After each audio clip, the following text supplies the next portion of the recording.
This will be the first video about arbovirus where we will learn about the characteristic features of arbovirus, because from this video presentation onwards will cover almost 4 to 5 different types of arboviral infections in general, and each of them follows similar kind of characteristic features in terms of their multiplication, pathogenicity, and they vary slightly based on their clinical presentation and the mode of transmission also. So this presentation is basically focusing on the classification of arboviral disease based on various criteria, and we'll also have a look at their clinical presentation and also their lab diagnosis. So arbovirus, the term came from the fact that these are classes of viral infection which is transmitted with the help of an arthropod-borne vectors, right? So they are arthropod-borne viruses, something like mosquitoes, flies, and these are vectors which are involved in the transmission of infection. And among this list, most common arboviral infections includes dengue virus, chikungunya infections, and these are infections which are readily transmitted by the bite of mosquitoes. So it has some connection with vectors, and without vectors it would become really difficult for them to transfer get transmitted from one individual to another individual. Of course, blood transfusion, organ transplantation are other second reasons, but the common reason will be the involvement of vectors, arthropod-borne vectors. And all the arboviral infection definitely shows trans-ovarian transmission, right? Like it is something related to the vectors. I mean, it can be transmitted from one generation of vectors to the next generation of vectors. It includes rodent-borne viral infections, and we have so far identified almost 450 different types of arbovirus, and among them 100 of them are typical human pathogens, and rest of them can cause infections in other animals. And it's commonly prevalent in tropical rainforest where the vector habitat is quite seen on a higher scale, right? So it is commonly seen in those areas, tropical rainforest, where we can identify more cases of infections associated with arbovirus. And in India, we identify almost 40 different types of arbovirus, and 10 of them cause severe human disease. And if you see the clinical features of this class of viral infection, all of them prefer to damage our reticular endothelial system.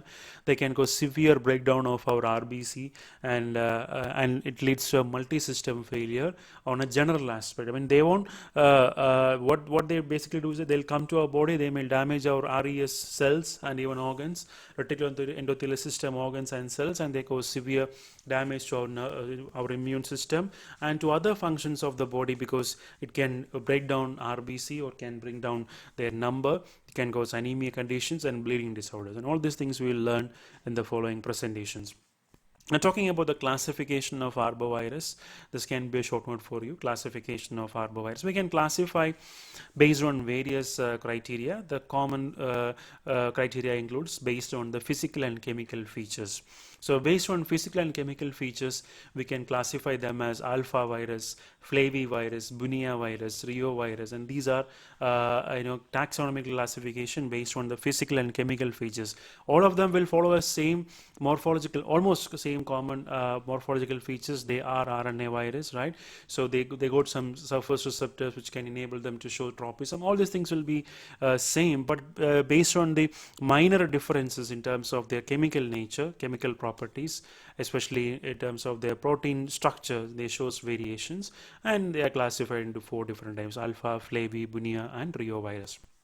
And we can also classify them based on the kind of disease they are causing, like yellow fever, kind of complication. Virus which can cause yellow fever. Virus can cause hemolytic anemia. Virus which can drastically reduce the number of lymphocytes. And we have different types of arbovirus. And we can also we also made classification based on the place of isolation. Casanova forest disease, which has been identified from KFD, which I identified from the rainforest in Karnataka. So, and we also have classification based on the local name. Chikungunya is named from a local language in African country. So these are some of the other classification methods or criteria, but typically we'll follow this one, classification based on the physical and chemical feature for future research studies. So taxonomic classification, it's really important to know about this table where we will be comparing the various types of arbovirus and their characteristic features. We'll start with Togaviridae. Always remember Viridae stands for group of virus. Togaviridae is the name of the family in which the human disease causing viral genus is alpha virus, and the important species include chikungunya virus, equine encephalitis, EE virus. And their common properties are they are spherical with 70 nanometer size, which are enveloped virus with a single stranded RNA. So if we compare these three columns in the final portion, virus properties, if you can say that they differ only in terms of their size, and basically they are spherical, having single stranded RNA as a genome, and they are all of them are enveloped virus.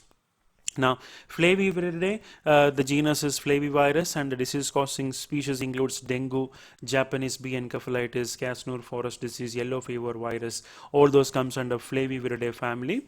They are also spherical with 60 nanometer size, having single-stranded RNA as the genome, and they are all enveloped virus. Buniaviridae, important genus includes Bunia virus genus, Flibo, Nairovirus, and Hantavirus, and species include sandfly fever, Rift Valley fever virus, and Hantan virus. All these are important disease-causing species under the superfamily, and they are also spherical in nature, which is quite bigger in size comparing with these two categories, 80 to 120 nanometer, and they got segmented single-stranded RNA. So this is one specialty. So since they got segmented single-stranded RNA, they have a high chance of getting into mutation, and they can modify their genetic and physiological appearances once they complete a particular round of infections. They are also enveloped virus. And few more in the list. Rio virus, genus is Arboviruses, species is Colorado tick fever virus, that is commonly seen in Colorado River side. Right, it's commonly caused by the tick, which is transmitting the infection from one individual to another individual. It's again spherical, enveloped double-stranded RNA virus. That's one specialty for Rioviridae. Rhabdoviridae, which includes the vesicular virus, including vesicular stomatitis virus, which is usually bullet-shaped, single-stranded RNA envelope. We already learned about Rhabdoviridae. That is our rabies-causing virus, which is again coming under this arboviral family. And Arenaviridae, species is Lassa, which is again spherical, having single-stranded RNA and got envelope. And since they are all enveloped virus, that means they are getting some amount of host cell membrane, so they can easily escape from host immune system. So immune system will have a tough time to identify them and to differentiate them from other normal cells. They tend to believe that this is our normal cell, so they won't create much response to them initially. That's beneficial for the virus. And the last one, Filoviridae. Filoviridae, this important species includes Marburg and Ebola virus. Ebola comes under Filoviridae family, which is having long filamentous structure with single-stranded RNA, and they are also enveloped virus. And that's a classification based on chemical nature. That's actual taxonomic classification. We can also classify based arbovirus based on their clinical presentation. There are a series of virus which can cause fever with or without rashes formation and arthralgia, which includes chikungunya, dengue, Rift Valley fever, sandfly fever, Colorado tick fever. These are classes of arboviral infections where fever with or without rashes and arthralgia are common features, and which are usually transmitted by mosquitoes, sandfly, and even ticks. And second category is arbovirus, which is causing encephalitis. It is caused by a wide variety of arboviral species, including equine encephalitis, eastern equine encephalitis, western equine encephalitis, Venezuelan eastern encephalitis, and Japanese encephalitis. Right, Venezuelan equine encephalitis, Japanese encephalitis. All these are species of arbovirus which can cause encephalitis, as part of the clinical presentation, which are again usually transmitted by mosquitoes and ticks. And hemorrhagic fever, which is caused by chikungunya, dengue, types 1 to 4, yellow fever, Casnur forest disease, and all of them are transmitted by mosquitoes and ticks. And if you compare these viral species, they differ in terms of the clinical presentation, but they are transmitted by vectors. Vectors are really involved in the transmission of infections, and vectors can also act as a reservoir host for these viral pathogens. And apart from, we were discussing about arbovirus, which is causing human complications. Apart from this, there are some arbovirus which can cause veterinary diseases, which includes Eastern, Western, Venezuelan equine encephalitis, Rift Valley fever, which is commonly seen among sheep, Ganjam disease, which is again seen in sheep, blue tongue, which is commonly seen as. These are some non-human arboviral infections. So from here onwards, we'll be focusing mainly on individual arboviral infections. But remember these basic characteristic features, all of them are enveloped single-stranded RNA virus. Only one difference is that Rio Viridae, which is causing Colorado tick fever infections. That's only one which is having double-stranded DNA. Most others are having single-stranded RNA. So the genetic material is RNA. The only arboviral family which is having double-stranded RNA is Rio Viridae. Rest everything is single-stranded RNA. And but they are enveloped virus, and they can cause complications by damaging our reticular endothelial system. So they cause severe hyperactivity responses, and including hemorrhagic fever. And these are some of the vectors which are involved in transmission of infection: sandfly, culicoids, ticks, and Cimicidae. And the most common one will be the mosquitoes, which is commonly involved in the transmission of infection. Especially if you take the case with India, dengue fever and chikungunya, all of them are characterized, or all of them are transmitted by mosquito vectors. And talking about their basic pathogenesis, they almost follow the same kind of pattern.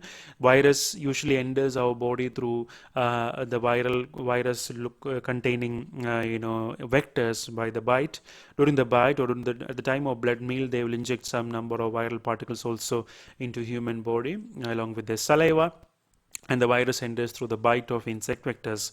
They'll start its multiplication inside our reticular endothelial system, followed by viremia formation with varying duration. It varies. That is a crucial point. In some arboviral infection, viremia remains for a longer period of time, causing serious, long-lasting complication. In some virus, arboviral infection, it may last up to maximum 14 to 30 days. But that's enough to inhibit immunological activities and to bring down the healthy condition of the individual. It's all purely depend on the normal immune status of the individual. And from there, as the disease condition extends, it can be transmitted to other organs like CNS, liver, or capillary endothelium, causing spread of infections. And most of the infections are subclinical, provide the fact that the person's immune system is quite strong, which is characterized by mild fever. But in extreme cases, it can cause multi-system failure with severe kind of hemorrhagic conditions. And these are the common clinical features associated with arbovirus. There will be fever with arthralgia or rash kind of syndrome. There will be severe rash formation throughout the body. And this is typically because of autoimmune initiation or hypersensitivity reactions against this viral particles. And second common feature will be hemorrhagic syndromes. There will be hemorrhagic fever along with hepatitis and nephritis. Hemorrhagic fever conditions are usually seen in dengue condition, where the person tends to bleed from various locations, both from the internal and external areas. Hemorrhagic fever, which is characterized by thrombocytopenia. This is because the virus is damaging thrombocytes or damaging reticular endothelial systems. Petechial rashes is another common complication where skin and mucous membrane is seriously involved with bleeding spores, and that usually happens along with the dengue fever. In extreme condition, if the person delays in having makes a purposeful delay, or if there is a kind of delay in getting proper medical attention, it can develop into severe CNS complication, because virus can easily pass through or travel through our blood system, or circulatory systems can reach a central nervous system, causing encephalitis kind of conditions. And talking about lab diagnosis, the easiest method will be going for viral isolation. Otherwise, we have to have strong microscopes in lab, to observe them directly from the samples. We can take samples like blood, especially when you suspect acute viremia condition, CSF when you suspect encephalitis, and of course brain biopsy tissues is another good sample. And viral inoculation is usually done by inoculating the sample to suckling mice intracerebrally, and yolk sac or chorioalveolar membrane of chick embryo, where we can grow them. And we can also use primary cell lines, sick embryo fibroblasts, continuous cell lines like HeLa, Vero cell lines, arthropod cells, like even arthropod vector cells can be used to grow them, but it's really complicated and it requires extreme lab conditions and proficiency in handling all these things to grow them in lab conditions. So we are still dependent on serological reactions, right, where we'll commonly check for the rise in antibody titer in paired sera. We won't commonly target antigens because this virus are purely intracytoplasmic antigens, so they remain inside the target cell. They appear outside the cell for a short period of time, but we will be able to identify increase in antibody levels in those samples. So we can do the serology by hemagglutination inhibition, complement fixation test, neutralization test, and the commonest and the most popular method is ELISA, where we will track IgM demonstration, because IgM is the primary antibody which will be produced against this viral infection as soon as they enter into human body, or as soon as our immune system identifies that there is some external agent. So IgM level will definitely increase, followed by IgG antibodies. So if you identify IgM antibodies, that shows a recent infection, but instead if you identify IgG antibodies, that can be because of maybe some vaccination, or in prominent cases that will be because of a latent infection. And we can do the typing of virus, classification of virus, which is not based on cytopathic effect. They won't cause much significant cytopathic effect apart from doing severe damage to the cells. But we can do this typing also by hemagglutination inhibition, complement fixation test, immunofluorescent assays, and even ELISA test.